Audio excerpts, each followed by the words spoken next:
If your husband is struggling with an addiction, my heart goes out to you. You are in a difficult position, but you have two choices to make in this moment, in this season.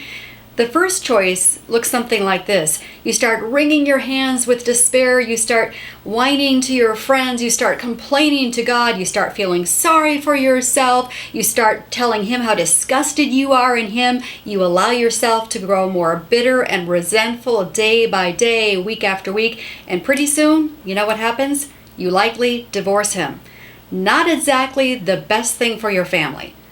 How about this second choice? The second choice looks like this. You still take the situation very seriously, but you commit to pray for your husband every single day, and maybe invite some trusted godly women to pray along with you. Prayer can move mountains, literally. So you pray for your husband every day.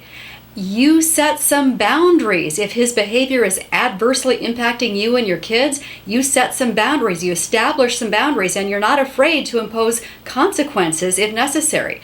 Thirdly, you lovingly encourage your husband to seek counseling or a 12-step program or whatever would help him break free from this stranglehold of this addiction.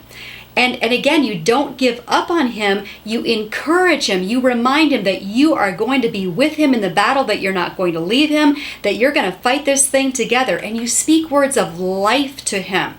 What does that sound like? What do I mean when I say you speak words of life? Well, first of all, this is biblical. Proverbs 18:21 says, the power of the tongue, it holds the power of life and death. The power of death and life are in the tongue. That's how powerful our words are.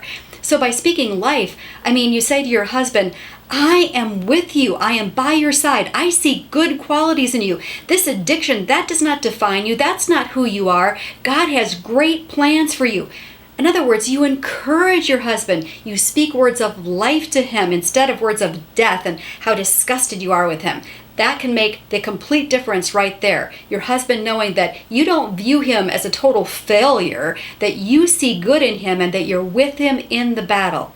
Choose to speak words of life and remember to pray for him daily. These two things in combination can make a huge difference.